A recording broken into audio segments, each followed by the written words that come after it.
السلام عليكم ورحمة الله تعالى وبركاته. اليوم جبت لكم وصفة الكروسة بنينة واقتصادية وبمكونات موجودة في كل بيت. نديرو الوصفة على بركة الله.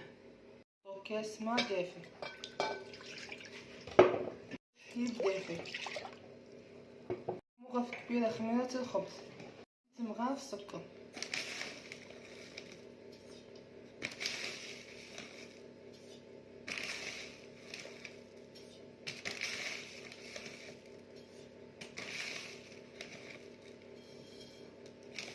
نخلطو الخضار،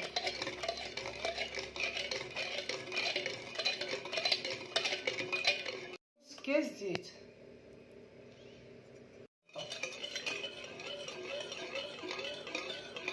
نحطو مغرفة صغيرة فاني، كيسان فرينة،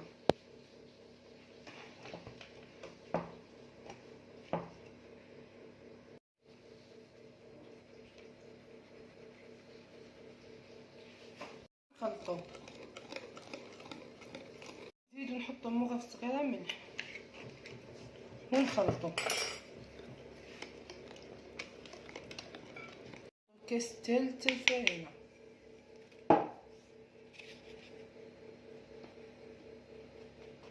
نخلطو،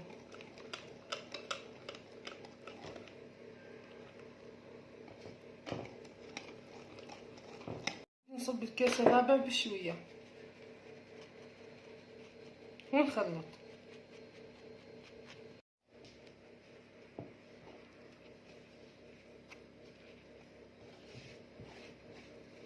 الكاس الرابع ودوكا نزيدو نحطو الكاس الخامس بشوية ونحركو حتى تتلم العجينة. كي تلمت نحطوها في صحن ونغطيوها حتى نخليوها حتى تخمر. بعد كي خمرت نجهزوها ندلكوها شوية فرينة ونقرصوها.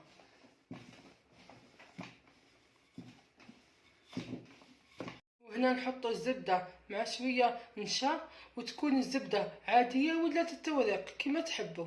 نحطو الزبدة فوق العجينة ونمشيو هكا. كي مشينا زبدة على العجينة كومبلي نحطو لها نشا من فوق، نرشو لها نشا كيما هكا، نقلبوها بشوية.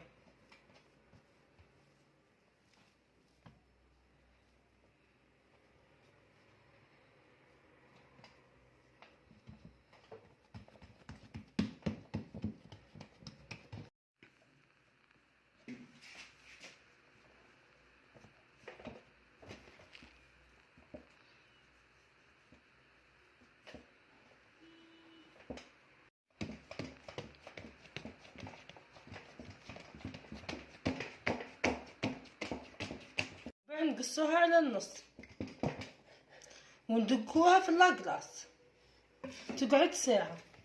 بعد ما عدت ساعة نجبدو العجينة من لاكلاص ونرشو الفرينة ونقلصوها تكون متوسطة العجينة، ما هي رقيقة خلاص ما هي خشينة.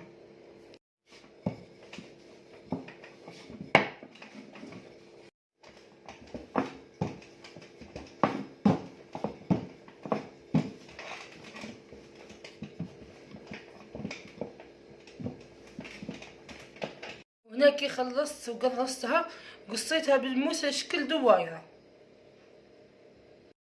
بعد نولي نقصو لها العجينه على 4 كيما هكا. من بعد كي نقصوها على 4 نولي نقصوها على 8.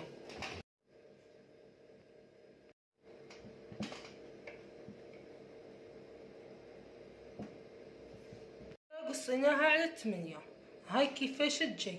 واليوم نديرو خطوط من تحت كيما هكا فيهم كامل. النوتيلا كيما هكا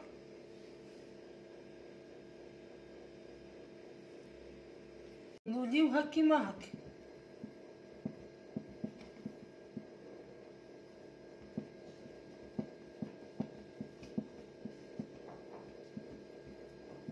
يولي الشكل كيما هكا. نبقاو نولي فيهم حتى نخلصوا الكميه بكم.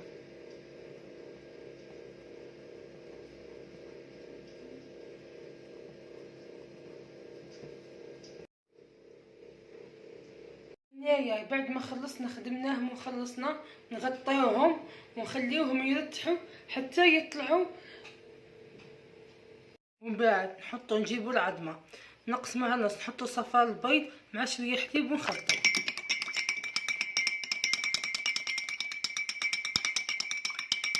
بعد نحكموا صفار البيض اللي درناه مع الحليب وندهنوا به كروسه، ومن بعد نحطوها في الكوشه طيب من الفوق ومن التحت. وصلنا لنهايه الفيديو، ما تنساوش ديروا الابوني والجيم وتشاركوا الفيديو.